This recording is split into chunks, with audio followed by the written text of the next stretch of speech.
Hey everyone, welcome back to the Not Just Politics podcast. As you can see, we're not in the studio today.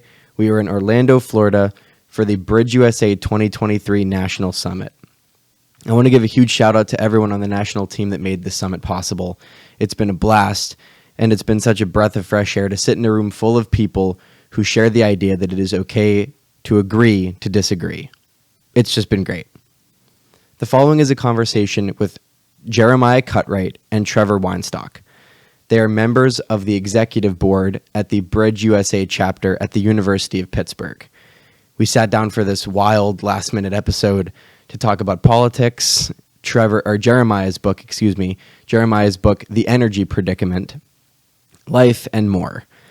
This one was a lot of fun. We literally just met these guys today, so I want to really give them a big thank you for agreeing to sit down to talk with us.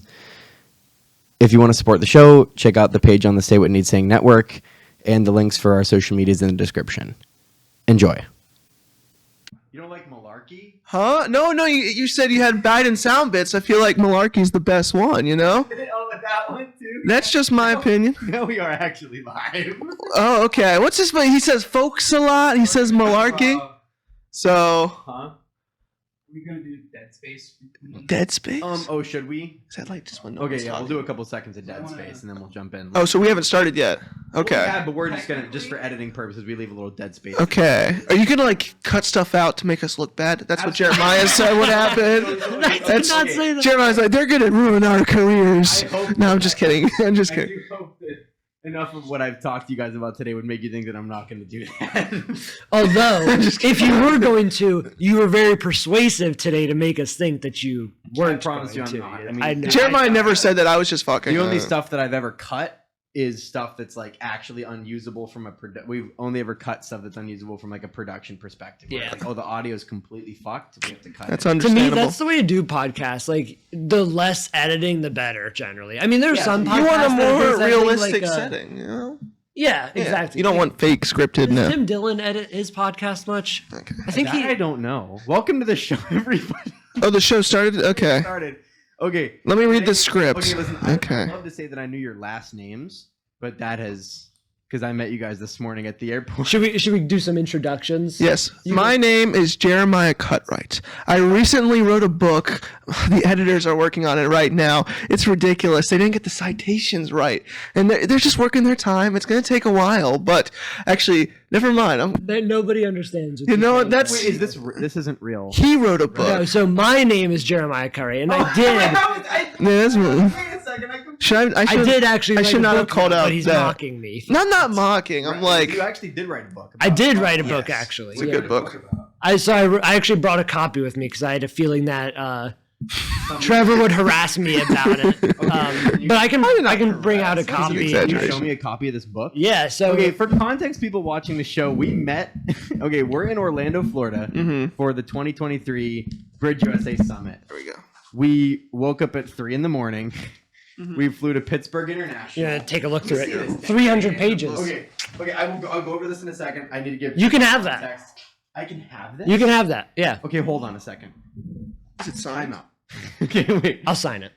We got to Pittsburgh International at like 4 a.m. and we just ran into you guys because you guys are from the BridgeUSA Pitt chapter, Yes. the super chapter, Mm-hmm.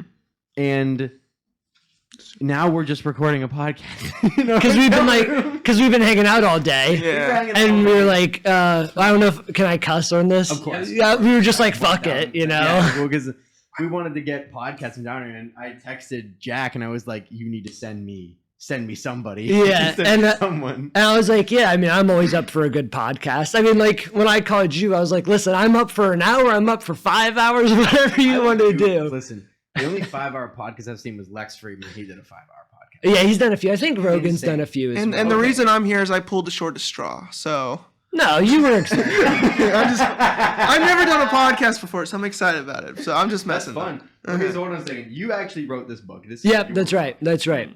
And it's And this book is called The Energy Predicament: Exploring the Realities Behind Modern and Future Energy Solutions for Climate Change. yeah. So my field of study is energy solutions. Right.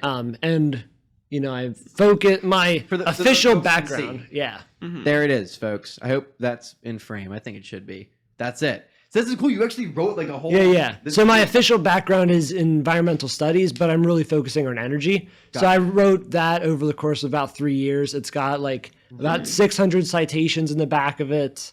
It's 300 pages long. It's very well done. Yeah, it's well, you haven't read, but thank you. I've read the first couple of pages. Oh, thank you. In the back.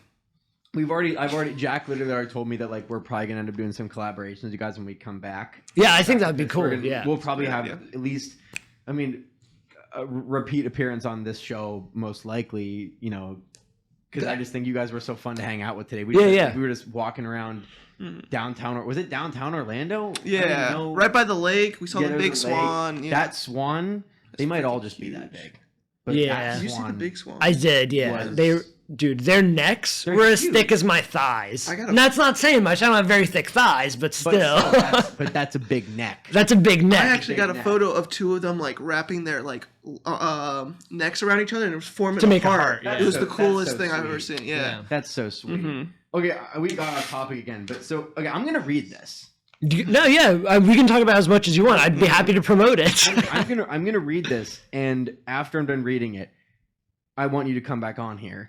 Okay. I will actually. I'm swear to God. You will read it? I will Great. actually read this book. Great. The last time I read an actual book, I'm an audiobook guy. Oh. The last time I actually read a physical copy of a book was my senior year of high school. Gotcha. I think. So it's maybe been a bit. There was one in between there. Do you including like schoolwork? 100%, huh? Not including schoolwork?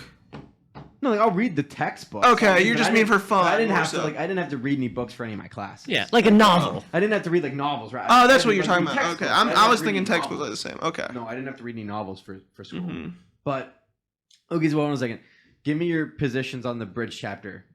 What do you do? So I'm the events coordinator for Bridge. I'm the vice president of events is my official title. I'm essentially in charge of setting up events and coming up with ideas that can draw big crowds and draw interest into the organization. So right now we've got some big stuff going on.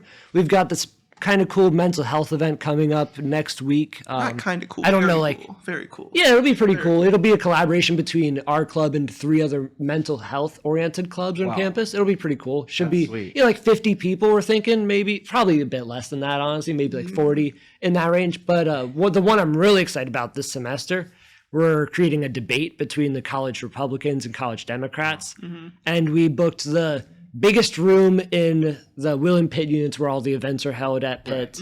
And we think it's probably going to be like 150 plus attendees for that. Holy cow. I've been helping like setting that up and organizing that. I've been talking a lot with like the presidents of the Dems and Republicans for that, just making sure that everything goes well. They had done a debate last year and it went completely shit, apparently. Right.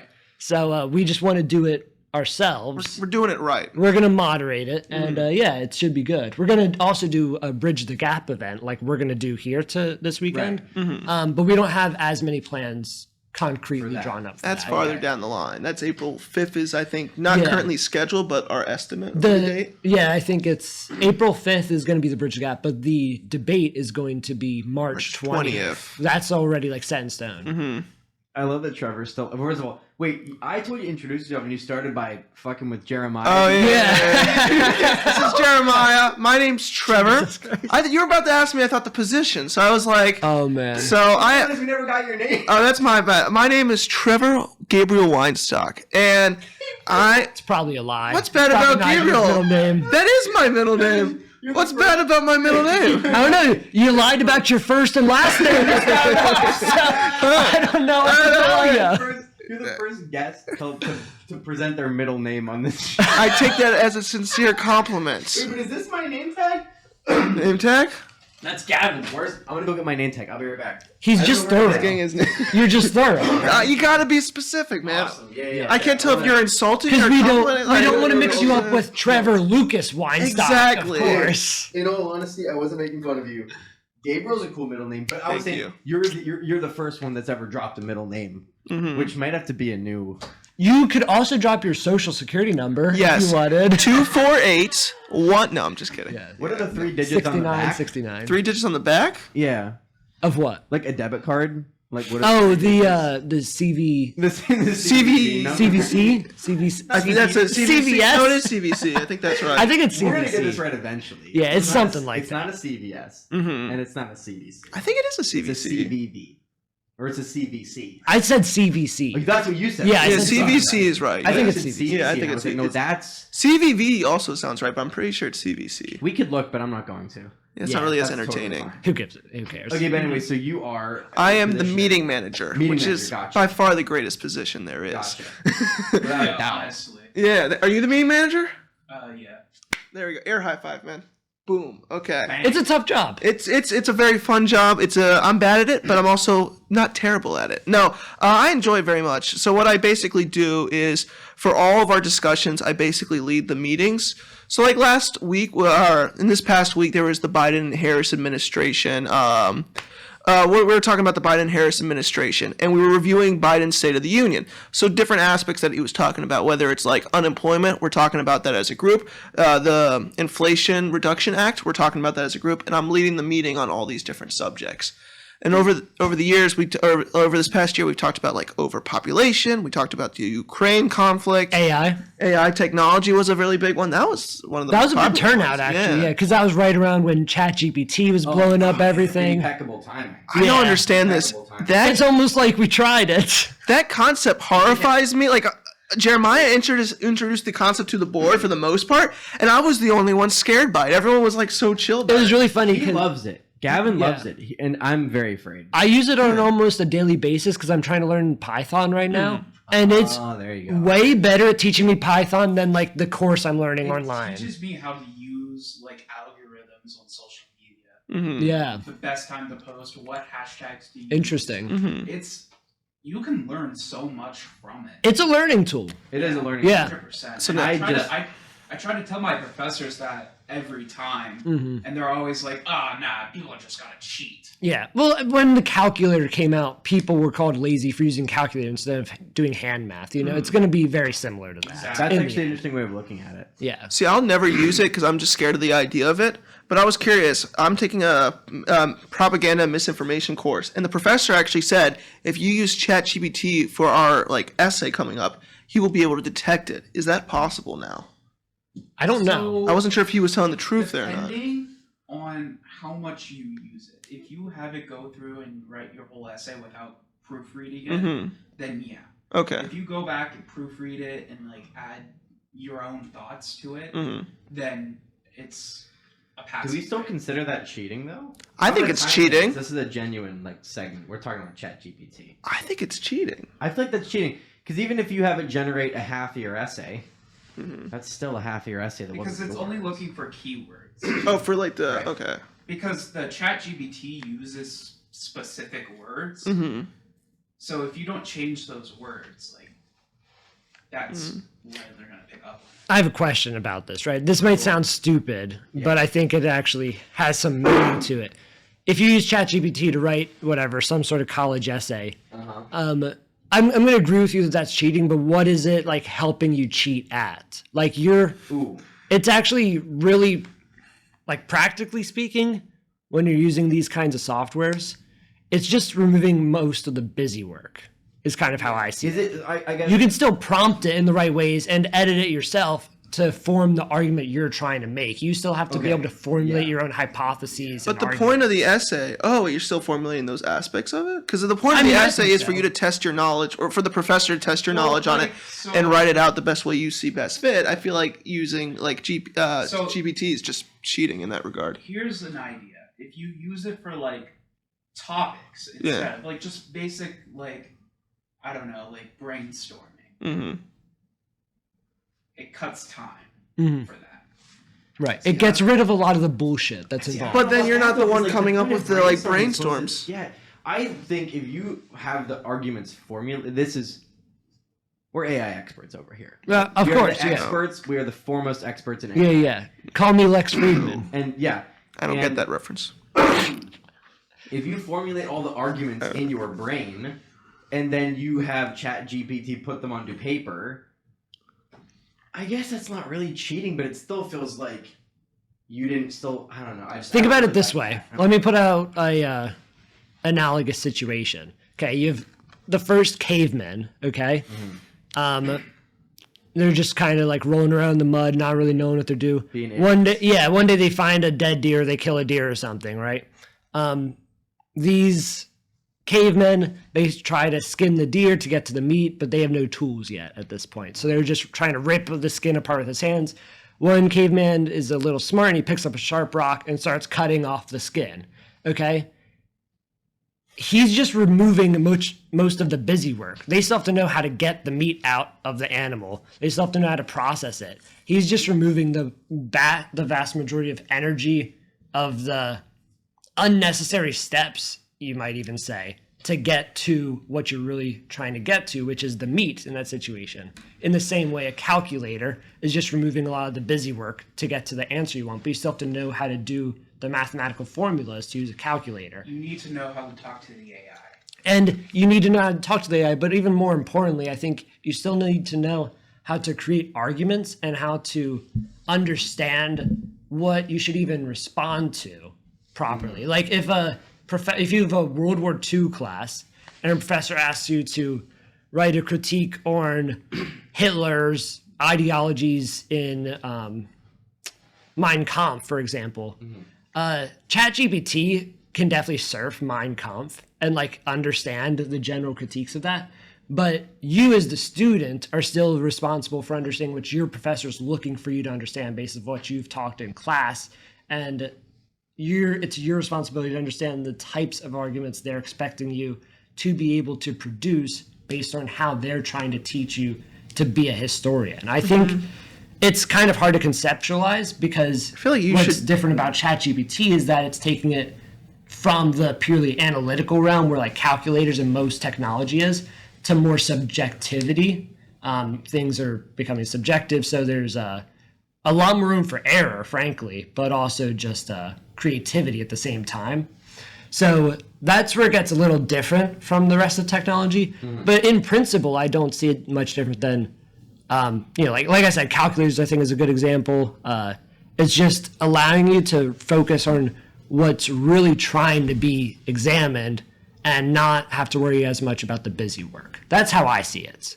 And I have not used ChatGPT to write any essays, and I'm not saying that only because I'm on recording here. I actually have. I've seen you use it though. You made multiple poems. I've been like reading a whole bunch of like subreddits and watching plenty of YouTube videos. On it. Like, I don't know. Like, a lot of people have just wild takes on it, like how you can make money off of it. Oh okay, I didn't thought about that. Wait till the crypto bros get a hold of chat. Dude. It's a wrap. You're gonna be like, listen, get up in the morning at 4 a.m. after getting 2 hours of sleep. Yeah. Use ChatGPT to build you a plan to make $8,000 a month off of Bitcoin. and then, oh my god. Brilliant, yeah. That's a brilliant idea. Someone's going to be doing that. Well, I was talking to a friend the other day about, like, why can't I just create an AI to rewatch a YouTube video that I put an ad on, like, an infinite amount of times? Oh, wait a second. But unpatched. But YouTube definitely has, like, protections against AI spamming. Against, like, robot spamming. Otherwise, Mr. Beast is like, I mean, we can God. test it, right? I'm always curious. That's what social media bots are. You know, when right. an influencer wants to buy like subscribers. Yeah, that's what that is. They've been doing that. And then before you know, there's going to be an AI-generated Mr. Beast that gets like 8 billion views on a video. Yeah. And where's that money? That's actually interesting. If you make a bot, I'm guessing whoever made the bot, you get that money. I don't know how we got here. Yeah, it's heavy stuff with AI because this is the Model T, of chatbots. Yeah. The intro. Yeah. We're gonna have Ferraris in 20 years that are indistinguishable from humans and way smarter than us are writing anything, probably. So all the deepfakes of Donald Trump are going to be indistinguishable from the current ones? They're already pretty good. Pretty good. It's the upper lip that always you can tell that's when it's an AI. Yeah, no, we actually are. He's right. We're at the perfect level of AI advancement where they're just a bunch of shitposts. Yeah. That's all they are. It's still entertaining enough to not be more scary than entertaining, but also pretty scary still. Yeah. I mean, there was a clip of Joe Rogan, and he was like, if you think about it, the Endermen built the pyramids, and it was this whole thing. There was a clip of someone playing Minecraft with the pyramid, and there's 1,000 Endermen just moving blocks around on the pyramid. That's great. But more like Joe Rogan, he'd say like chimpanzees built the pyramids or something, you know? He always ties it back to chimps. I don't know. And mushrooms. And mushrooms. And DMT, yeah. He always ties it back to like chimps, psychedelic mushrooms, and the steak that he made on his Traeger grill. Yes, that's so accurate. As a big Joe Rogan fan, he'd approve of that joke. I'm not. No, you don't like Joe Rogan? I'm a Joe Rogan fan. Why not? I'm not going to get into that. That's a whole... Right, that's a whole other... Perfect thing to get into. That's what I timed him. We're talking about... Yeah, so now we're talking about Rogan. Now you're great.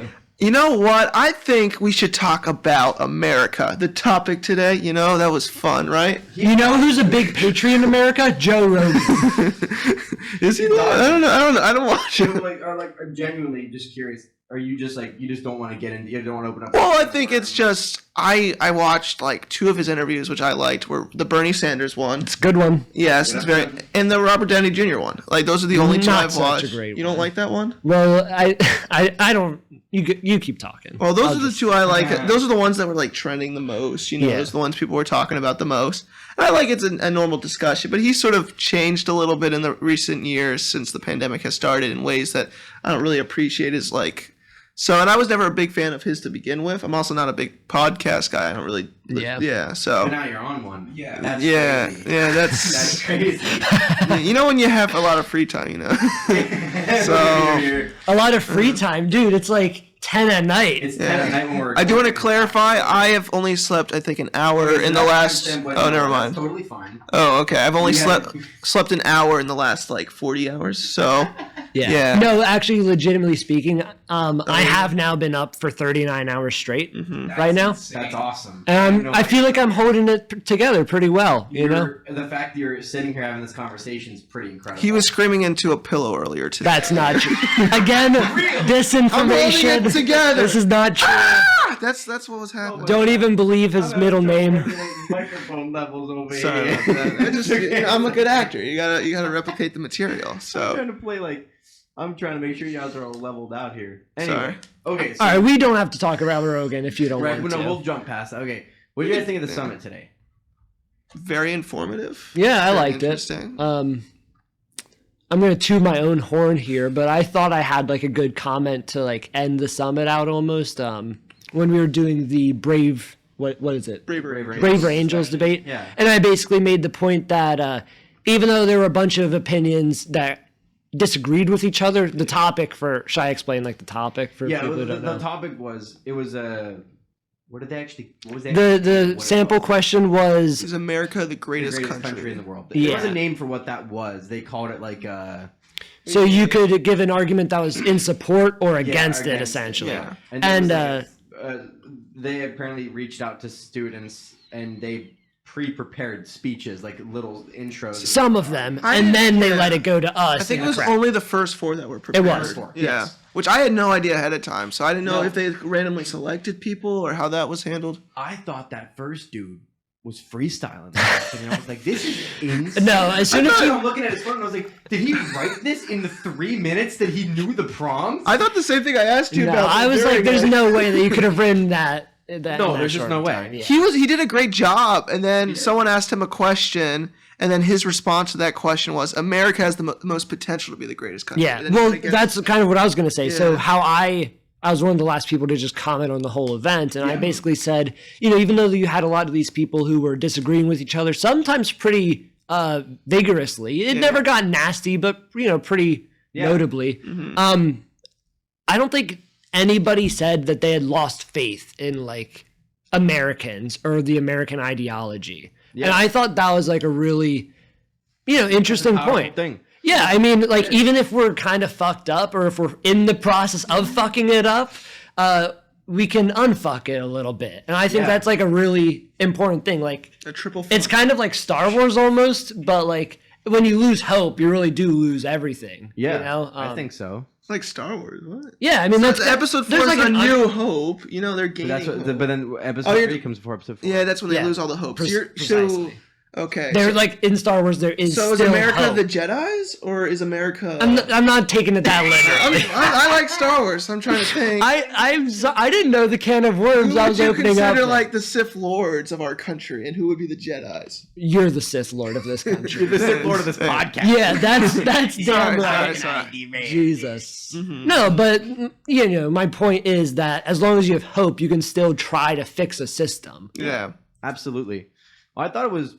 I don't know if you got. This is kind of corny, but I'm not afraid to say it. Like so you've been at Pitt for what, 2 semesters now? Yeah, this is only my second semester. I do have an associate's degree already, so I'm a junior in school. Was it God. Thaddeus Stevens, right? Yes, I remembered it. How many semesters so that both semesters with the Pitt chapter at BridgeUSA, or Yeah, I spent both semesters. both at semesters, Bridge, yeah. and how many with you, sir?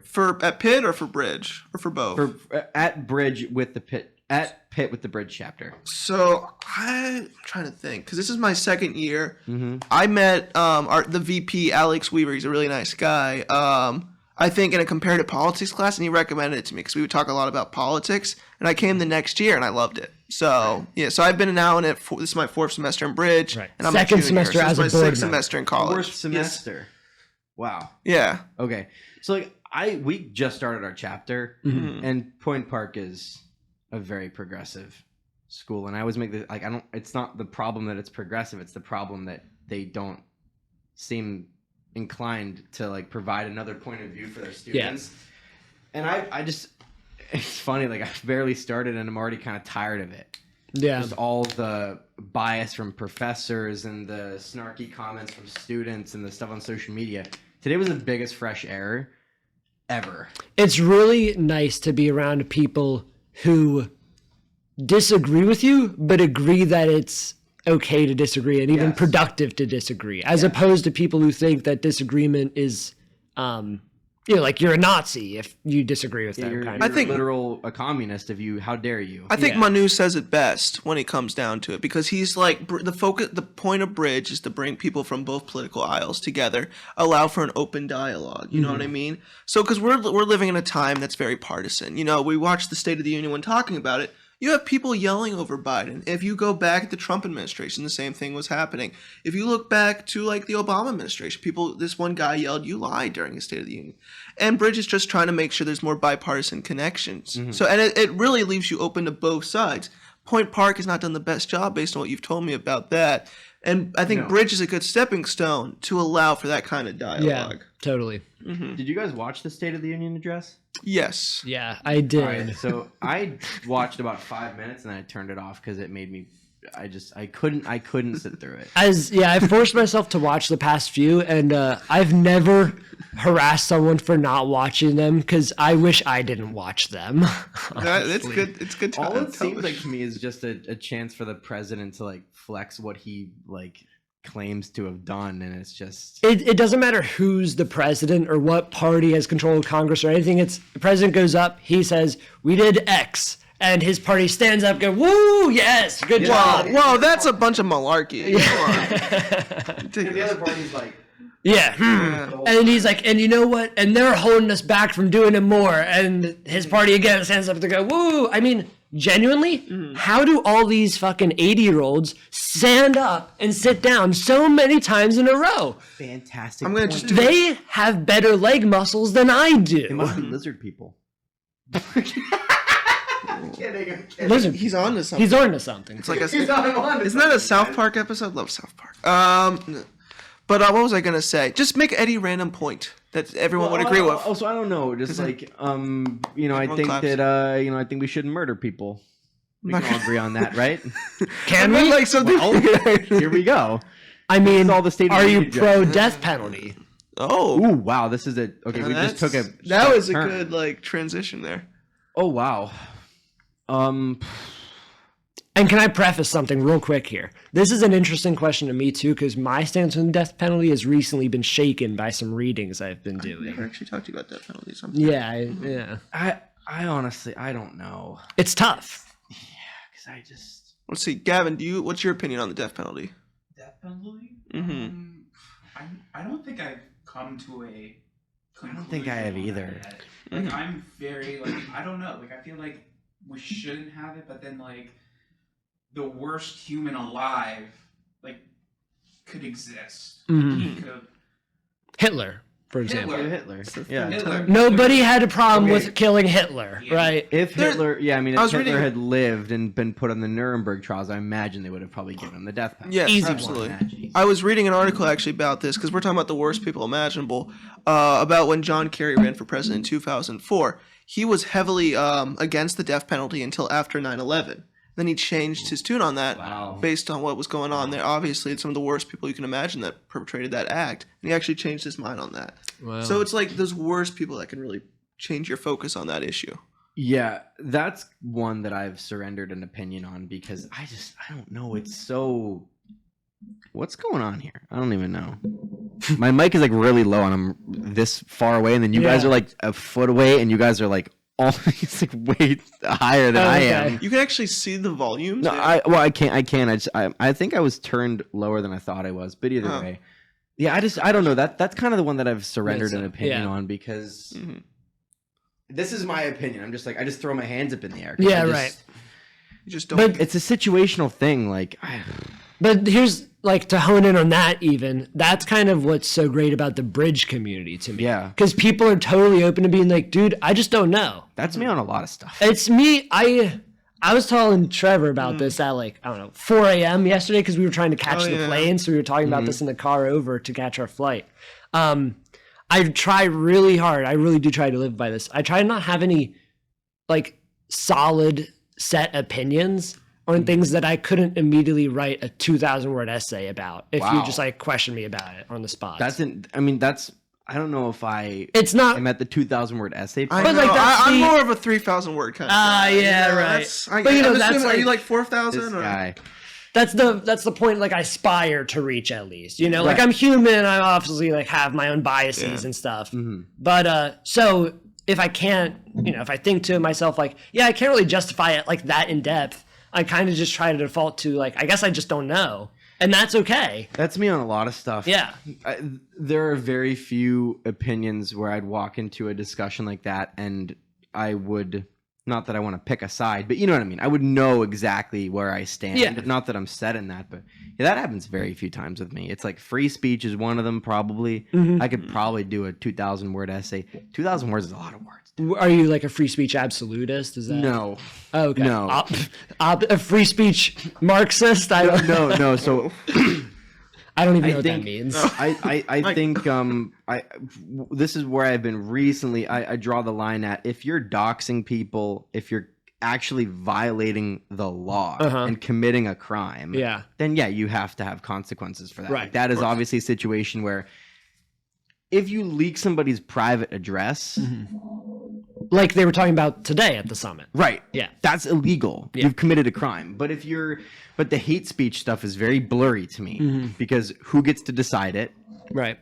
It could change with the weather, and I live in Pittsburgh, so that's a pretty slippery slope for us. Yeah. There's 'Cause also we get rainy day, and then 5 minutes later it's sunny. So it's like, so someone being the arbiter of what that means is kind of intimidating to me because I don't have that much faith in like tech oligarchs Gotcha. to have it always them be on the moral. But then that's my bias. So again, it's like I don't want my bias to be the one that gets put over Right. because I don't know if I'm right or wrong. But also like, you know, you have to have like a nonpartisan like commission deciding what should be taken or taken off. I think it should be a democratic process. I think if Yes. they're trying to ban somebody, they should first of all they should have a chance to defend themselves and say, hey, this tweet was 8 years ago. Yeah. I've since changed my mind. I've done XYZ things to prove it.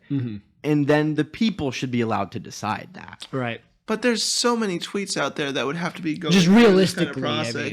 I'm assuming even millions. So like, right, or maybe hundreds. Probably thousands. no, I'm sure you're right. Yeah. So You do like a you Twitter can't really poll. do that. A Twitter poll. But like, I think Trevor's saying realistically, how would you evaluate each tweet by impossible. tweet with like a board like that? That's what I'm saying. Then you're saying that. Oh, that is a good point. I mean, are we going to? I agree with you in principle, but on the practical side, it's like No, okay, are we logistically, gonna- it's very difficult, Yeah. but also I feel like we could figure it out somehow. Right. Like there's got to be some way to do it. I just think that it's like I don't know. Like this is I think one of my more controversial opinions at Point Park was that the Trump ban's really scary to me. Yeah, very scary. Yeah, a permanent ban seems like, I don't know if I want to call it an overaction, but I go back to like I don't have faith that Jack Dorsey over at Twitter back in the day, to me, when Trump was banned, he's now elevated himself above the president of the United States in his little domain. Yeah. Like that's the sitting president, and now you've banned him. Like they banned him on Grindr. That's hysterical. I didn't know they banned him on Shopify. So bro can't even sell merch. Did he have a Grindr account? He had a Grindr account? But now he can't even get one. Oh, that's a bummer for him. Exactly. They pre-banned him. That seems pretty homophobic, if you ask me. What if Trump is gay? Yeah. And then we banned him on Grindr. Is it heterophobic because they banned? I think he claims to be straight, so they're never mind. I don't even know. But either way, that's one of like my more controversial ones, I think, because everyone was like, "Oh, I don't like him, so it's good that he's banned." And I'm like, "But tomorrow." At the time, he was a threat. I mean, you have to remember he was spreading a lot of this information on January 6th, and I don't believe the ban was ever permanent. Yeah, they might a temporary ban would have been a better solution. Well, I don't think they technically said permanent, and now he's back on Meta. He's back on Facebook. I believe that using Twitter. those platforms, but he is back. Yeah. Because at the time, it was nerve-wracking. 6 people died on January 6th, I'm pretty sure. Right, and I don't want to say that... I'm not 100% sure. I'm not wanting to say that I'm dismissing or downplaying the events of that day, but I just think on principle a ban like that. Because tomorrow, if the money flows the other direction, or if they have different incentives, then Joe Biden's off of Twitter. Exactly. And all the liberals are like, what the fuck? What did he do? And it's like, well, he this and that. Literally, it was an emergency at the time. You have people invading the Capitol due to my the false point is- information he spread. Right, and I agree with you on that. That's true. But my point is that if we give these people that power, I don't think they're going to stop at Trump. And I don't think they're going to stop at people that are exclusively doing things of that magnitude that are bad. Yeah, we could get that way, but I think at the time it was the best decision because he was spreading false information that resulted in these casualties, that resulted in the Capitol being invaded. I don't know of any other significant cases, though, but I know with this one, I think it was the right decision at the time because you didn't know what he was going to say next. Yeah. I don't think I have any like solid opinions on it as at that time, although something I do think he should not have been banned for like 2 years. I do think over time, but at that moment it was dangerous. Sure, at that moment, if it had been like a temporary ban, like, yo, bro's banned for a year, like, we just got to get him. But even then, it's like, he's the sitting president. Right. That was his... Now, you're not going to get out of... He is the president of the United States. His way of communicating with the people was wild. I've looked at his tweets. Is wild. Some of them are... hysterical. It's weirdly efficient. Some of them are genuinely hilarious, and then some of them are genuinely horrible. He's the funniest president.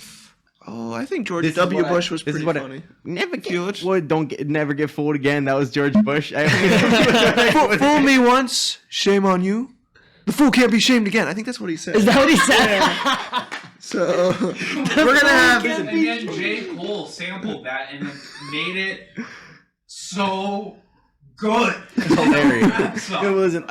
I don't remember George Bush because he was an interesting. Wait, hold on a second. This is horrible. George Bush was 2000 to 1 to 9. 1 to 9. Yeah. Yes, I was 1. Like you know what I mean. Like I don't even remember. I was 1 whenever he was. No, I wasn't even born when he was elected, and I was like 7 by the time he was out of office because I'm born in 2002.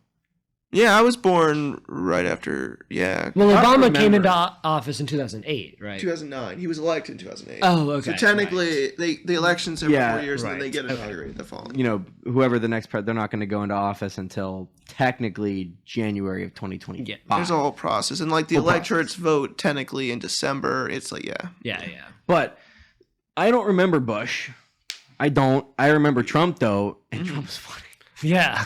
Bush is funny. Trump's funny. Trump's humor is a bit more interesting. Obama had his moments. Obama's Obama was- great. You've seen like I love his the last- Key and Peele, Yeah. where there's like Obama anger management. yeah. That is so good. Here's the, That's a he good kept skit. his temper. He was always like well spoken. He never really got that angry. Right. So I think I just find it funny the Key and Peele skit showed that anger that I imagined he was feeling, but he kept it still. He kept it in Right, control. right. Trump's not known for that. He would release the anger. And then Trump dropped. Well, like I don't know. Like I always bring this up. I've brought this up multiple times on this show. I'm not afraid to bring it up again. My favorite Trump tweet is when the Clemson Tigers won the national championship in 2019. They won Trevor Lawrence's freshman year, Mm-hmm. and he was there 3 years. So I But think either way, they went to the White House during the government shutdown, and Trump served them fast food. Yeah, I remember this? that. Yeah, it's like plates of I McDonald's. think it was 2018. Yeah, and the picture of him like posing in front of all the spread of fast food. What did his tweet say? And actually, well, I'll pull that up and I'll read it. Imagine going to the White my best- I'll House. do my You're best expecting Trump. like a 5-course meal, and you're eating McDonald's. I just find that funny. We ate better tonight than those guys did. The food tonight was actually not bad. It was great. It was, was very- banger. It was very good. That cheesecake thing they served us at the end, I didn't finish it. But it was delicious. It was very good. That chicken I So- The devoured. chicken was great. What am I looking at? I'm looking at the Search Trump. when For the Clemson tweet, won the national yeah. championship. Oh, there's my phone. So this is my favorite.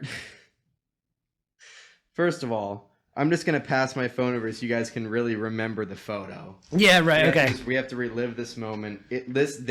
When we're gonna talk about things that live rent free in my head. Here, Yeah. I was gonna pass over. Wait, let me get it unlocked here. I mean, come on. Oh, come man, on. I mean- show, Is that the show tweet? That to Trevor, show him. Oh my It's god! just- I mean, come on. Look at that. And Trump is always so grandiose about things. He's like, look at the beautiful feast I've laid out for you all. It's gonna be huge. The funniest part about this is that I've like replayed how I think this goes in my head all the time, and like the government shutdown happened, and the Clemson Tigers win. They always got to go. The tradition is they go to the White House. Yeah. Like Trump either like forgets that they're coming and they knock on the door and he's like, "Oh no, the Tigers are here. Let's go get some hamburgers," or he just ordered them ahead of time so he can make the tweet. This is the tweet. Oh man. Okay, you ready? Yeah, Yeah, right. yeah, yeah. Great being with the national champion Clemson Tigers last night at the White House. Because of the shutdown, I've served them massive amounts of fast food, in parentheses, I paid, and over 1,000 hamburgers, etc. Within 1 hour, it was all gone. Great guys and big eaters. I know he paid for it. Spelled hamburgers. Burgers, yeah. Hamburgers. So ever since that day, I have not said the word hamburgers. So I think I noticed that. Hamburgers, rent free in my. Because I think I I never mentioned had a that. Twitter, so I never saw this. I think you told me guys were talking about something hamburgers. about that like before we even got on the plane to come down to Orlando today when we were talking in the pre-terminal. I think I heard you say hamburgers at one point. And I was like, was that a reference to like a Trump thing? But I only vaguely remembered what it was referencing. It was kind of foggy in my head. And then you definitely mentioned it again once we had landed. Oh, the hamburger. This is at least the third time I've heard you say hamburgers today. Well, because I don't say hamburger. I don't say it anymore. It's not a word in my vocabulary. It's hamburger now and forever. Yeah. Because of this. This is my It's like I don't have a Twitter. I couldn't tell you like I couldn't really list like 5 of my favorite tweets, but I can list you one of my favorite tweets, and it's that one. Yeah. This is my favorite tweet that I've ever seen. The only other one that was funny wasn't ever. Do you remember when Trump roasted Elon on Truth Social? No, I don't think so. What did he say? I have to pull it. Yeah, I do not have Truth Social. I gotta find it at the beginning. Or Twitter, actually. So again, I don't have Truth Social. I saw this on Instagram because someone screenshotted it. Oh, okay. It's fucking hilarious. And I don't remember I don't remember the context, but somehow Elon brought up something that Trump didn't like. Something about it was something with the economy or the electric cars. I don't honestly remember, but then there was beef. Oh yeah, like electric cars that go to nowhere. Oh my! Oh, God. I know that. So yes, this I know one, that. this is the greatest. When Elon your Musk alley. came to the White House asking me for help on his many subsidized projects, whether it's electric cars that don't drive long enough, driverless cars that crash, or rocket ships to nowhere, and telling me that we don't have to finish it. I'm literally wearing a SpaceX sweatshirt right now as well. Like This I'm is a great repping it. segue. Yeah. But listen, that's my second favorite Trump tweet That's because great. rocket ships to nowhere. is genuinely hilarious. It would be such a good band name. Rocket Ships to Nowhere. Rocket Ships to would be a good Nowhere. band. Great band name. Okay, so Fantastic now, band name. okay, timestamp again. We got to talk about the So sweatshirt. listen, like, there's a timestamp feature on here, Yeah. and I know how to timestamp stuff, but then this has, like, there's a way to edit stuff, like, in this board, and that's how you get access to the timestamps, and I still haven't figured it out. So I just timestamp stuff, and then I just don't ever. Well, we've jumped around so much. You're going to have like 7,000. There's going to be 7,000, timestamps but that's in there. okay, because this has been fun.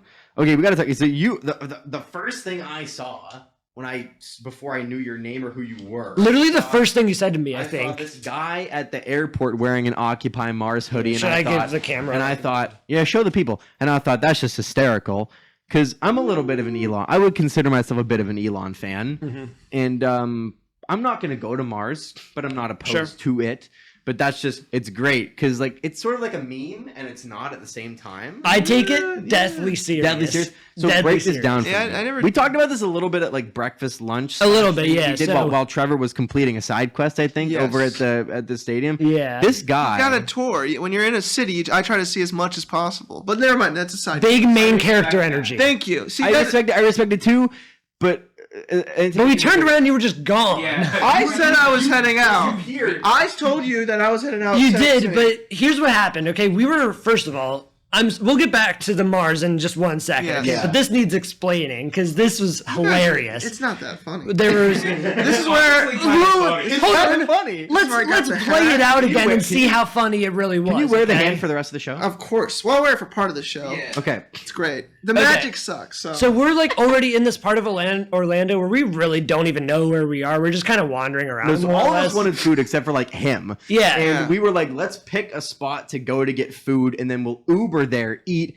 and then Yeah. explore. And So then we find a place. I didn't care. I just wanted to somehow- go downtown. Somehow this gets hijacked into let's Uber to a restaurant that is open, wander around for 25 minutes, all the way back to the original spot, and then we'll go get food. And the Yeah, whole time yeah. I was like, this is what happens when you put a bunch of bridge builders in a circle. We're all just like, oh, let's hear the different perspectives. Let's think about this for a second. Let's be reasonable. And it's like, I am fucking hungry. I haven't eaten food. I want to get food. And you guys were like, well, let's think about it. Let's just Trevor's like, let's go look 2 blocks down this way. And I'm like, no. Let's consider another perspective. Why don't How we? often do you go to Orlando? When you're in a city, you need to explore. That's my. Okay, no, but hold on. That's at a different tangent. Never mind. I was never opposed to exploring. I just wanted food. So we finally find the place we're gonna get food, and like as soon as we sit down, Trevor's like, "Hey, by the way, I'm gonna go to a stadium over there."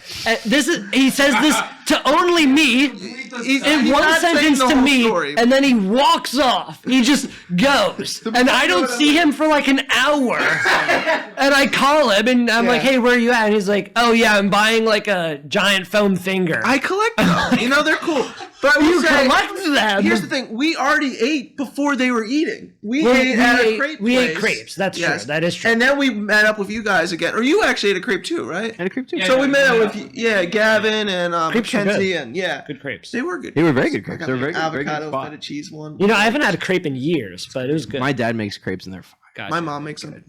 Anyways, yeah, you were on side Listen, questing also earlier today. just for some, like, we're not ripping on you for exploring. Oh, no, It's fun. I know. But the funny part is that you were like, you told one person I'm going to go, and then before you know it, we're sitting outside because we kind of split into 2 groups. Some of us went to a crepe, some of us went to go, because like Claire's vegan, so she wanted to go get something over at this other place because there was like no vegan options, this whole thing. So by the time we come back over, we all reunite. They've just gotten their food. We ate, had a whole 30-minute conversation, and like did a full workout. And they're like, "Oh, we're just not getting our food," which was fine. But then we're sitting there, and Trevor's just gone.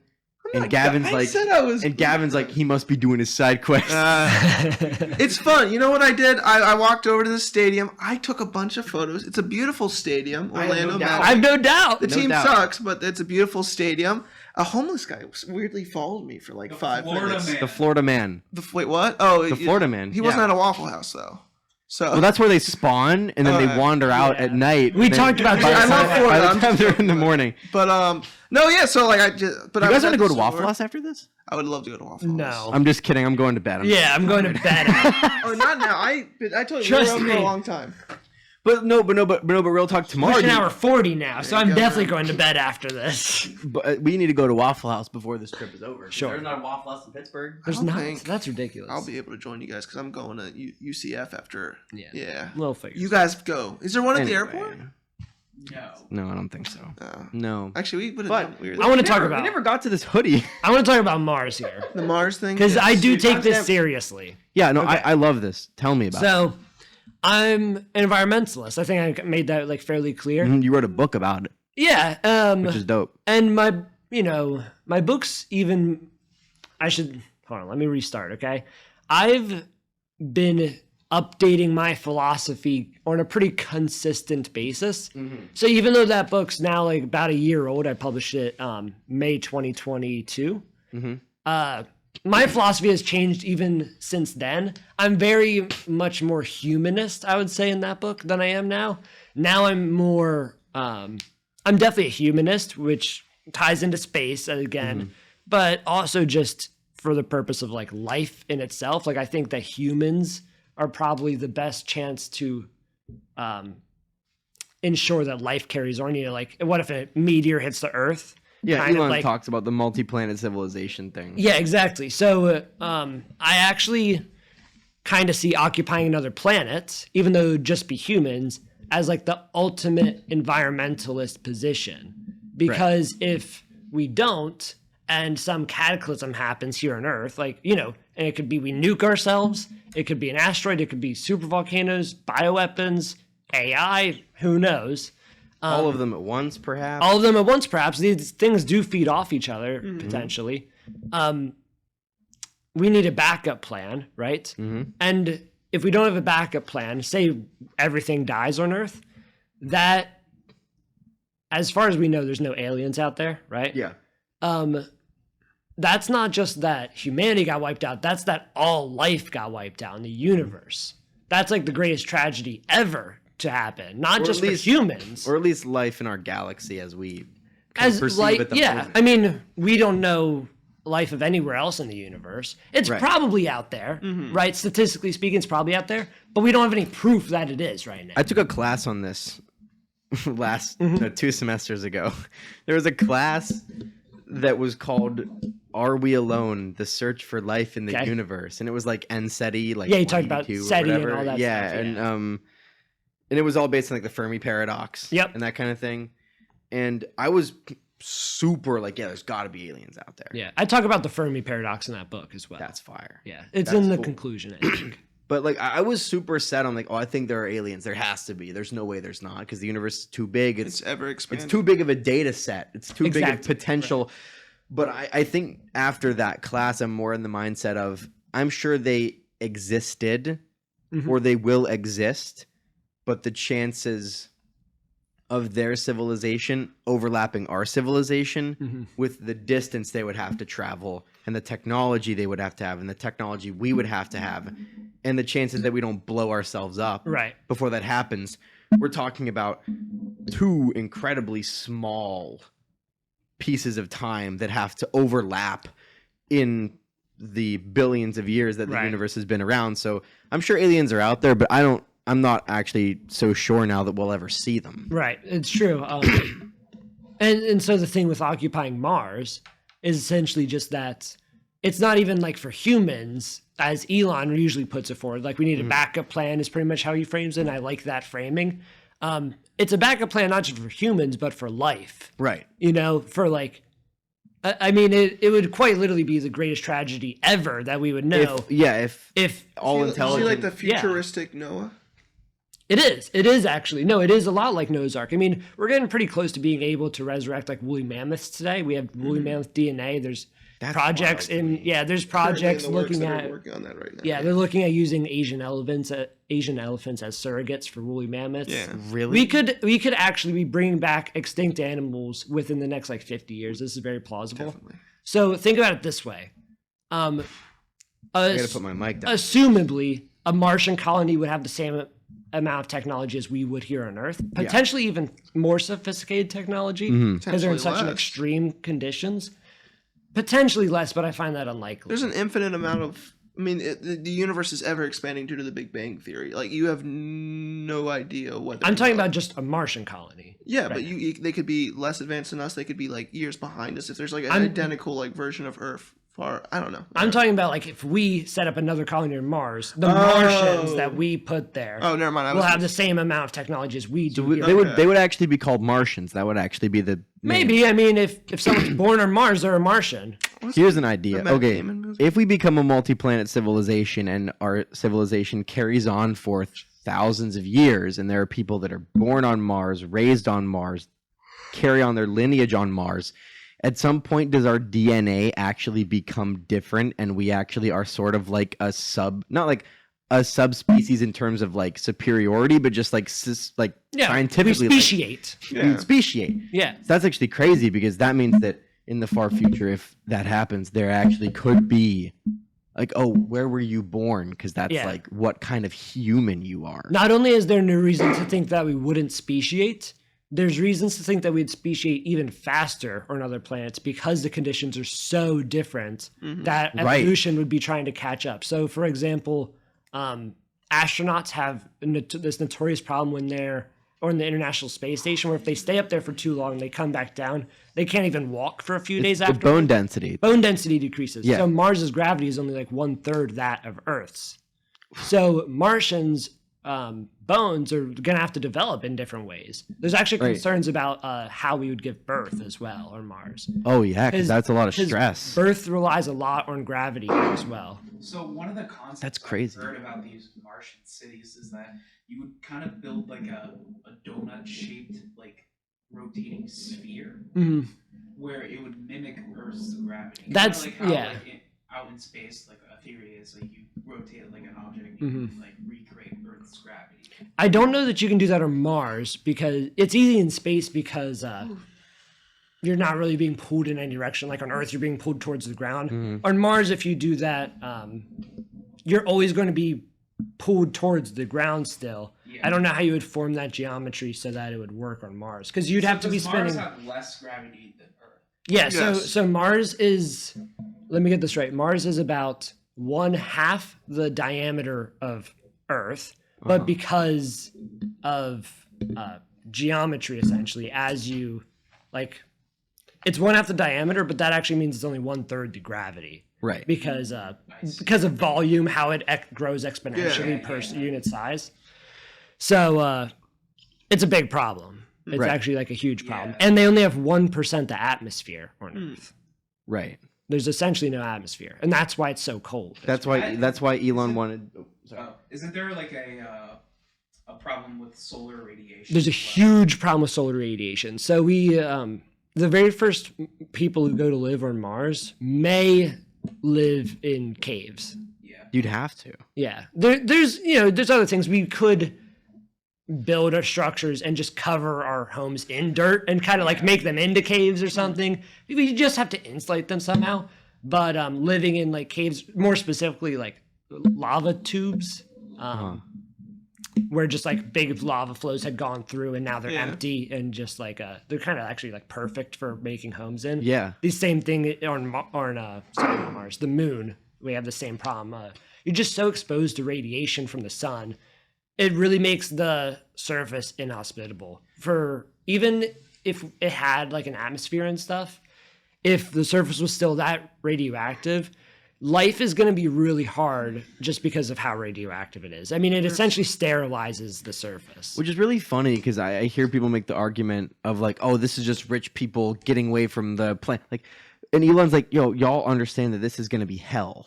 Yeah. It's going to be hell for the first, like, however many years until we actually build a working colony. This isn't some, oh, let's go escape to some paradise thing.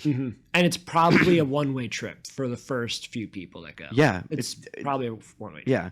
So the whole, like, atmosphere thing, the solar radiation thing, isn't that what Elon talked about, like, nuking the poles of Mars? Yeah, I think he suggested that on SNL as well as when or maybe it was on some sort of talk show. Which I guess like which I guess like the point he was making was that you just want to introduce warmth.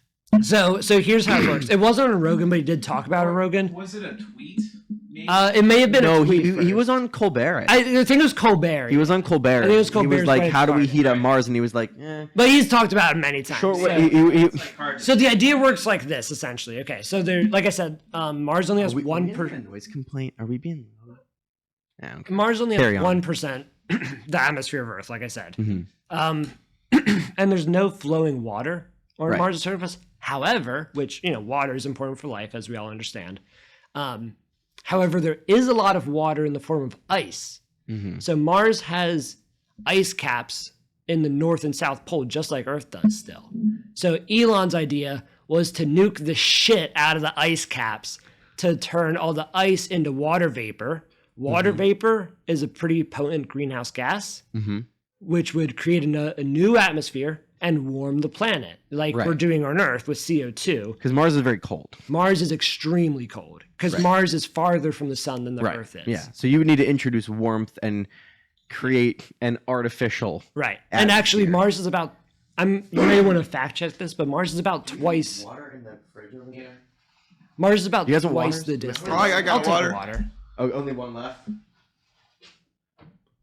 Anyway, yeah, I'm like Anyways. clearing my throat. It's This fine. is like not good for the viewers. I'm disobeying all the rules. This is fine. Just like a big one at Point Park, Thank you, sir. the podcast.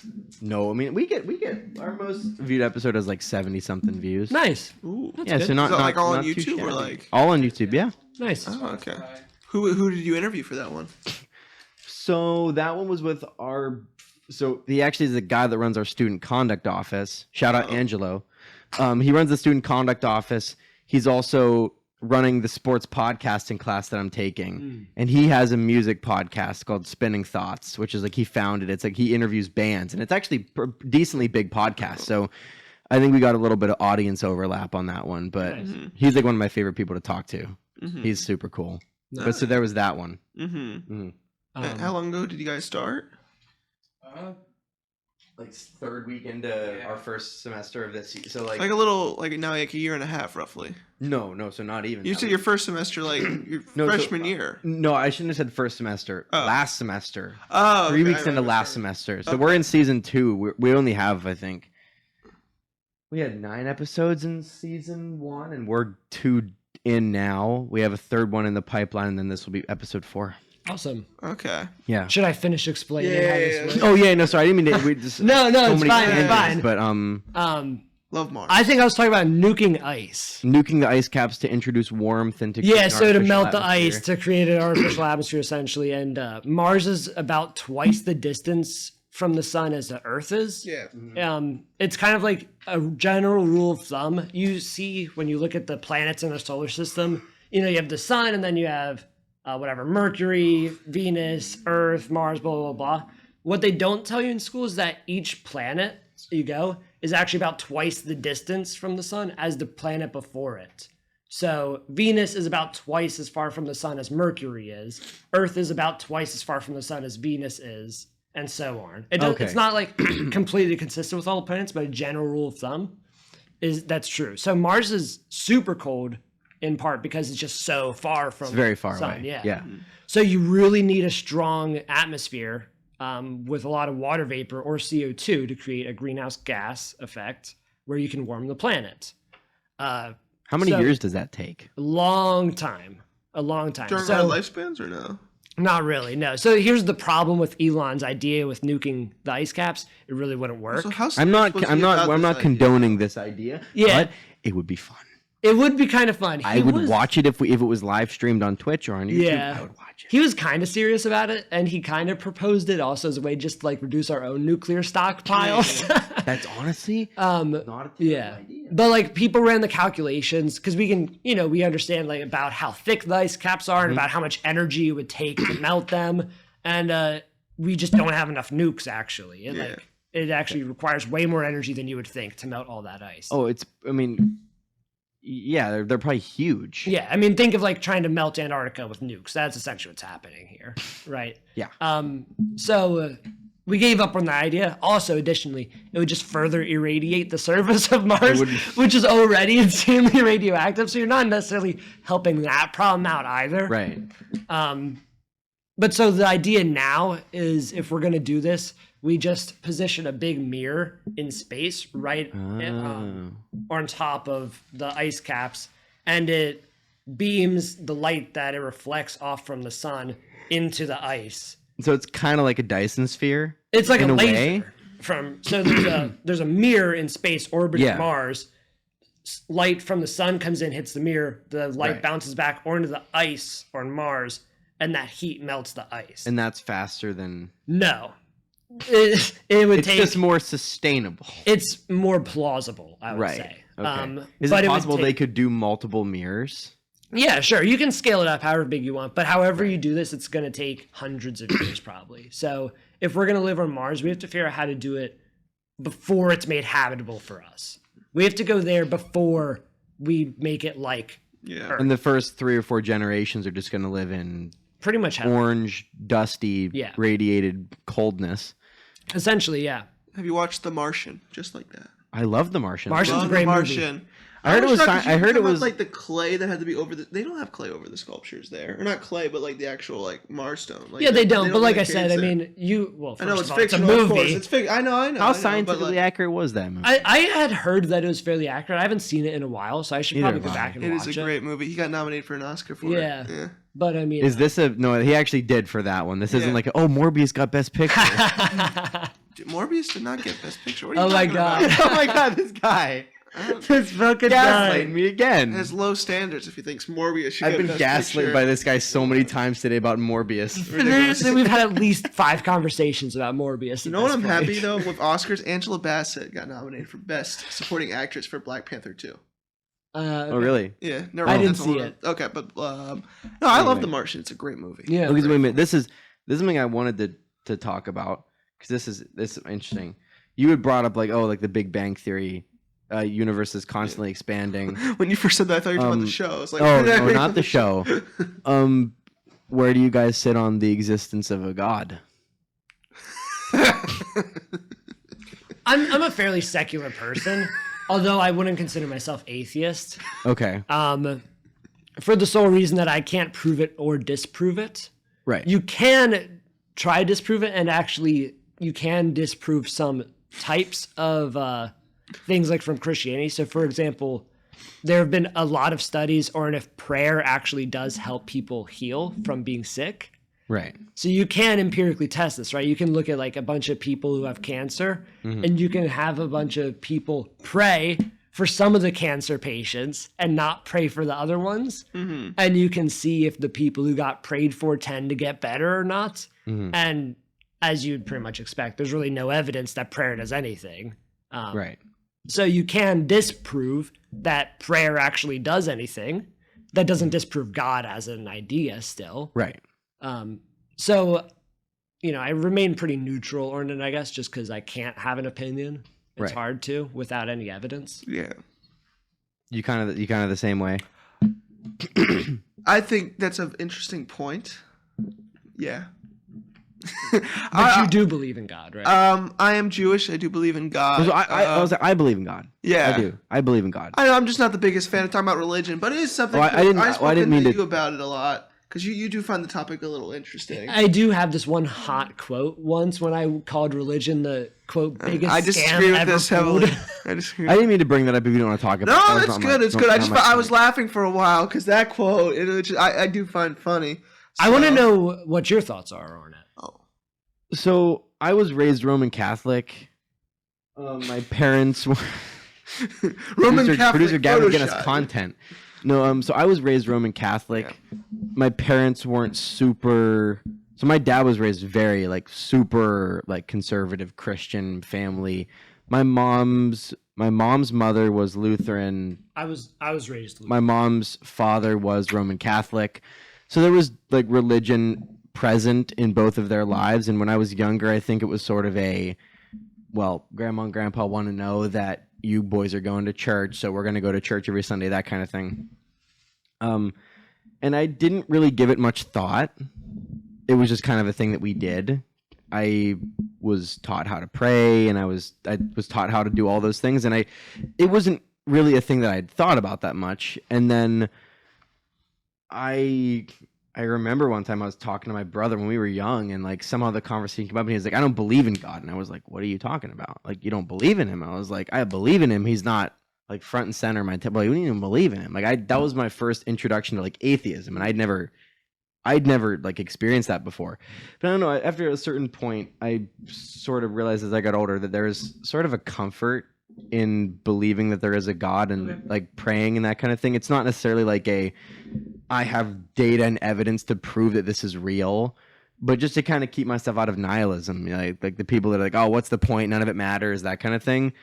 That's sort of like my protection against that, I guess, in a way of thinking that like it would be cool if he was real, and I want to try to live my life as if he does exist. Yeah, I was about to say. Or she. I was about to say that. And I thought it'd be too corny. Or them. Them, yeah. Yeah. A higher power, Yeah, right. some creator, that kind of thing. I didn't mean to say. It brings me comfort to believe that someone is overseeing all of our actions, and due to that, like, there's some explanation for everything that has occurred. I feel like the concept of God has given me that kind of comfort. Yeah, I respect that. Yeah, that's kind of what I get from it. It's like I can't really prove to you that it does or does not exist, but I think there is something to be said about, like, for example, like, I mean, if you think about it, the 10 Commandments and Judeo-Christian values created the moral underpinnings for our society. Yeah, I think there's... We had a good topic about this because we were talking about whether or not you can use religion to back up your argument in like in a political issue, like a policy stance. And I was, Policy stance. and you were at the That's point where interesting. you shouldn't be doing that. And I was saying, but it could guide your moral compass to lead to decisions, but you still have to back it up with facts. My point essentially was that, sure, I don't have a problem, I guess, fundamentally with people relying on religion to kind of guide them morally, as long as when it comes to how they interact with the world and more so people around them, that they aren't solely relying on their religious beliefs. Like, I feel like you should have an objective reason other than it's in the 10 Commandments that you shouldn't kill people. Mm-hmm. Right. Which I think most people do have intrinsically anyways. Like, just evolutionarily even, if we just didn't have a problem with killing each other, we probably would have just killed all each other like a long time ago. This is true. So it's kind of baked into some our people DNA. don't have a problem with it. Some people don't, but a very, very small amount. percent, Very right. small amount. You're right. I've not watched that Jeffrey Dahmer documentary yet. I gotta watch that. I don't plan watch on that, watching it. yeah. It But seems that was really interesting. creepy. Because I'm always curious of people's thoughts on this. And like you seem like a bit of like you're a science guy. You're like a. I am, but I'm know. pretty. I try to use science to think philosophically. Right. So I've thought pretty deeply about this stuff too. I mean, we can go down the rabbit hole for sure. If Oh you yeah. want to. Yeah. I don't know how much time we got. Yeah. But either way, yeah, it was Another interesting time. because I just wanted to, of course. Okay. We have some wrap up questions Okay. for all of our guests. All right, so we'll go sort of like one at a time with both of you. Okay. Who's starting? Well, what advice do you have for young people? Okay. High school students, college freshmen that are getting into both of your respective fields of study. I'll start. So I mentioned earlier that I have an associate's degree already, but this is my first 2 semesters at Pitt is where I'm at now. Yeah. So I went after graduating school. In high school, I didn't really know what I wanted to do. You know, I wasn't like super enthusiastic about anything. I was kind of subtly interested in the stuff I'm doing now, but never to the point where I was like really involved in it. So I went and I got an associate's degree in drafting is what I did. Like CAD. I don't know if you've ever done CAD. It's blueprint creating. Oh, yeah. I've heard of this. Yeah. So I got an associate's that went to go work at an engineering firm for 2 years after school. How old are you? I'm 22. Okay. 23 soon. Oh, okay. But I had like a good job. I was 20. I Yeah. had like a career. I was making, like 50,000 a year. So I was like doing good. And then I just like wasn't enjoying it, So I didn't know you Real- were enjoying it. I mean, I enjoyed it. I shouldn't say that I wasn't enjoying it. It wasn't fulfilling enough. Gotcha. So I didn't feel like I was doing enough for the world. And this is going to be kind of case specific to some people, right? Like not everybody feels like they need to do anything for the world. I get that. This argument probably isn't going to mean much to them. But I went back. Actually, I had a little like shroom trip. And that's like when I really decided. Whoa, really? Yeah. I was debating it. And I couldn't settle on what I wanted to do. If I wanted to carry my life kind of if I carried on my life, I knew that it would pretty much be predetermined at that point. I would have a good life, but I already knew how it was going to play out. Or I could do something that I was starting to become really passionate about, but it was a huge risk. Right. So I took some shrooms one time to figure it out. You know, like I took them with the intention of just being like, got to figure this shit out. And I came out the other end, figured it out, and here I am. But the point of the story is that you have to do something you love, even if what you love changes over time. A lot of people kind of get in this idea that, you know, you go to school, say you really love biology, you become a biologist, and then you're a biologist for 10 years, and all of a sudden you really like playing guitar. Give up biology and start playing a guitar. Like, I don't know how else to tell you this, but you're going to do best in life, financially and socially and mentally, if you're doing the things you love to do. Every aspect of your life will be better if you're just doing what you actually just feel like you should be doing, what you should be doing. Yeah. There's something almost religious about it, honestly, that's like your soul speaking to you that's saying, hey, I know I can't explain it, but this is what you need to do, and that's the right thing to do. And I try to follow that. I try to follow my gut on those kinds of things. And it'll lead you to really great places if you just trust yourself. What about you, Trevor? I like the idea of trusting yourself, and I think the best piece of advice I could give to like anyone, and more specifically like my younger self, is that you have time. We're all in our early 20s. You don't have. It's crazy to me to an extent that at 18 you are deciding to go to a college that's going to cost thousands and thousands and thousands of dollars. A decision that will heavily impact your life. Part of me wishes I took a gap year because due to the fact I applied to 5 schools. Got into 4. I wasn't really that enthusiastic about any of them. I wanted to travel farther, but I was told really not to. And yeah, I sort of went with Pitt. It's actually funny. The 2 schools I was debating between were University of Delaware and Pitt, and it was decided through rock, paper, scissors, shoot between my parents which one I went to. Really? Yeah. So it's crazy. And I like Pitt, but I'm not like enthusiastic about it, you know. And I'm sort of you feel like you're in a hole a bit. But no, I just think sometimes I wish I just took a gap year to decide. And I feel like that's what I recommend for people. Don't rush into these things. You have plenty of time. I went into Pitt thinking I'd be like a poli-sci major and enjoy it. And I just started adding econ and communication because I didn't really enjoy poli-sci as much. I rushed so much into a major, my whole mindset. That's what I did. I changed my major twice. Yeah. I started out in multimedia, and then I switched over to entertainment management. And then I switched over to broadcast production. Yeah, I switched mine once. I was also multimedia with him, and then I switched to SAEM, and then I just stuck with it. Gotcha. So that's solid. Yeah, don't rush that stuff. Well, yeah, I sort of wish, like, I know friends that would either work. I know, I was talking to my brother about this. He actually had a friend who went to Australia for a year and went farming, which is I just find crazy to figure out who he was and better understand himself before he made the decision of what college to go to. So I think it's better to spend some time to think about yourself when you're in this young age group, because there's no need to rush. Yeah. Yeah. Of course, you want to be efficient with life and have goals, but yeah. All right. And what gives you both hope for the future? For yourselves and for our country?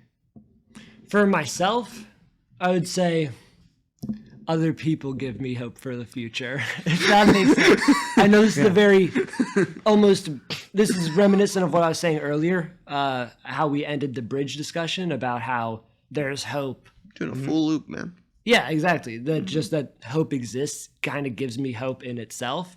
But also, just more importantly, I am really driven by these ideas of like existential risks, like with Mars that I'm so concerned about.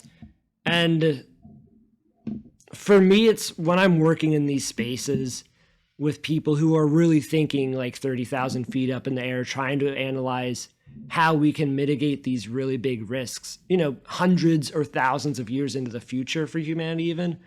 I see not only how smart people are and just how smart even like people that we traditionally think of like dumb are, you know, like a 5-year-old is really smart in their own ways, for example. But it's also that the people who are at these levels trying to solve these problems, not only are they really intelligent, they care so much. And they are just spending every second of their day to just do what they can to improve the future. And I like, I aspire to do that in my own life as well.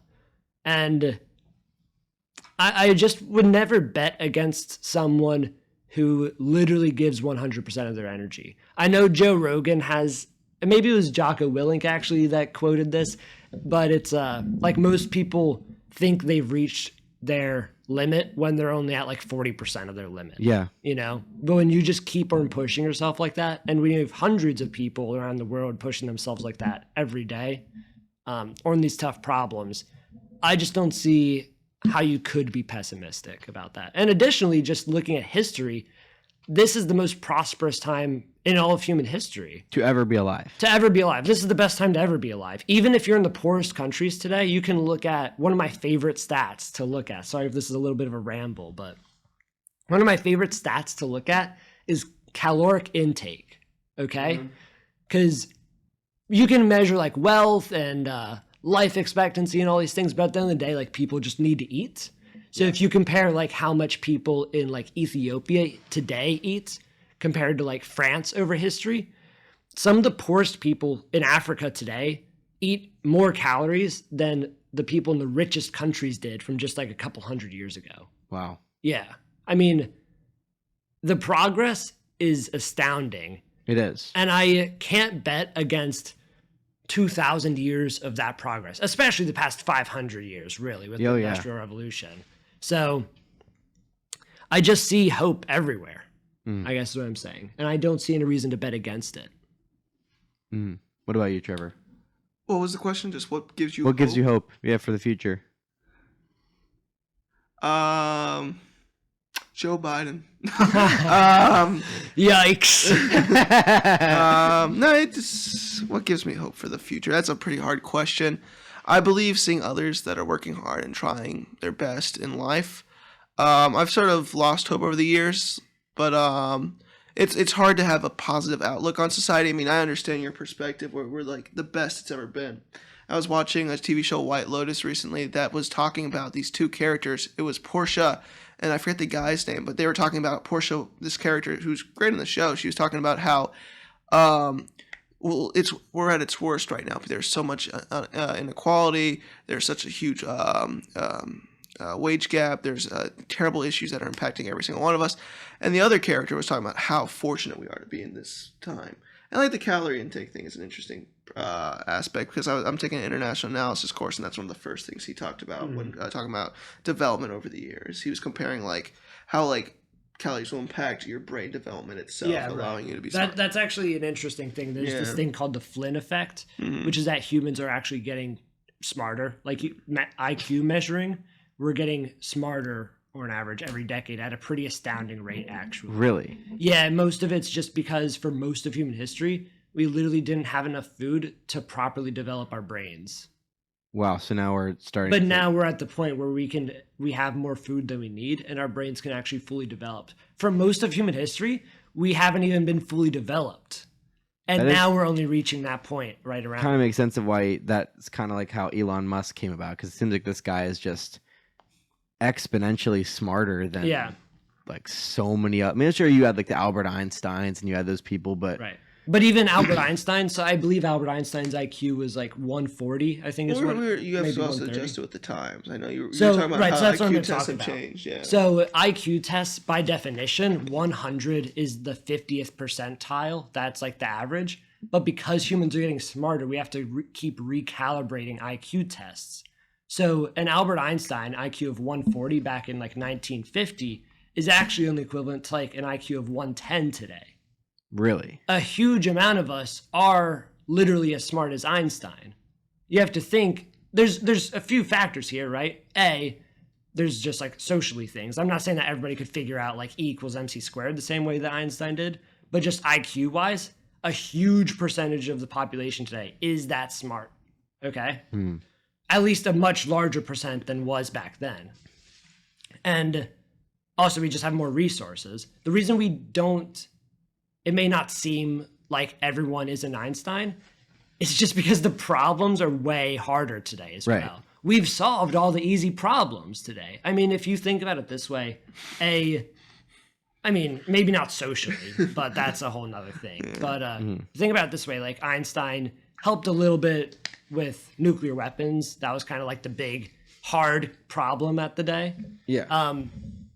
An iPhone is vastly harder to make than a nuclear weapon.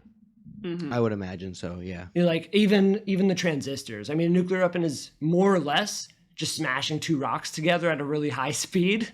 Yeah. But we do things that are way more complex than that today, regularly. So that's because, in part, because we're getting a lot smarter. Yeah. And that gives me hope as well. So, sort of go on my end. I think at the end of the day, what really gives me hope, and I was able to think about it when you were talking about that aspect, is seeing people passionate in good aspects of life. I was talking, like, when it comes to you, if you want to implemental policy change at a federal level to focus on addressing climate change, seeing you're passionate about that gives me hope. I was talking to you earlier today about Point Park and your plans on how to better coordinate different events and clubs all together. That gives me hope. You're trying to help your club, your organization. I have a friend, Michael. He's trying to focus on different roller coaster designs to make it more entertaining for people. That's more basic to an extent, but it gives me hope. These aspects of people that show passion towards something that will have a positive impact on society gives me hope. Yeah. And I like to see that in people. When someone's passionate, it's good. I have passion. I've directed some ways, but I'm not. I want to find that one thing. So, but seeing others being passionate, You'll find it. yeah, it's always a good thing to see. I didn't have that until I found Bridge. Yeah. And like this is my it's my thing. This is like my Well, thing. Forward brought it to you first, right? Well, Andrew that's Yang? technically true, yeah. No, that was my thing first. That's what I thought I wanted to do. Mm-hmm. And I didn't know that BridgeUSA was a thing, and then as soon as I found that was like my moment where I was like, wow, this is what I want to do with the rest of my life. Yeah. Now maybe that changes, but for right now, Yeah. it's like the thing that I obsess over. Yeah. Well, like the one guest speaker that we had today, she said she was going to be a surgeon. Yeah. Yeah, she's gonna be. You never know what you're gonna turn up in. Right. But now she's working in policy. I mean, you don't need a perfect degree to go to these places. People, I've found like the job market, when they're looking for people who are qualified, sure. But what they're really looking for is people who care and are just competent. Yeah. Those are the two things that you have to prove in an interview, and you'll get the job. That you care and that you're More than that, but yeah. I don't think so. I think there is. Okay. Well, It all depends, because I mean, I'll talk to friends who just they care, they're passionate, they have trouble like displaying that, I guess, to an effect. Sure. But like if you make one slip up, it really makes a difference. I was talking to a friend. They were asked what kind of project did you work on in life that you're most proud of. They didn't give the best answer to it in their opinion, and sure they answered every other aspect with like care and passion, but Right. like. but also, if you're passionate enough, you'll get the job eventually. You just have to keep applying to different things. Yeah. Yep. Anyways. All right. Well, thanks for doing this. Yeah. Yeah, this was It fun. was very fun. Let's go, Matt. Very last minute. It was very last minute. I do want to point out the Eagles are going to win the Super Bowl this You weekend. want to point out? Oh yeah, I'm going to point this out. Eagles are going to win the Super Bowl this weekend, 31-7. That's what the score is going to be. It was 31-7. Did you bet on that? I'm not going to bet on it, but I'm 100% sure of it.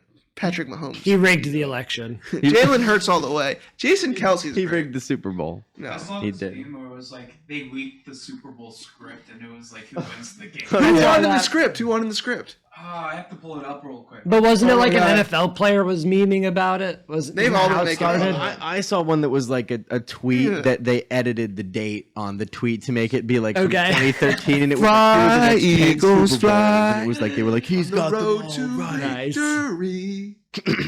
Anyway, yeah, thank you guys so much for doing this. Yeah. Absolutely. It Thanks was for it having was a us. lot of fun. I'd love to do it again. 34 Philly wins. Yeah, there we go. That's the script. I'm switching my prediction to that. That's it. 37-34. I love Andy Reid, but he's going to lose in the Super Bowl.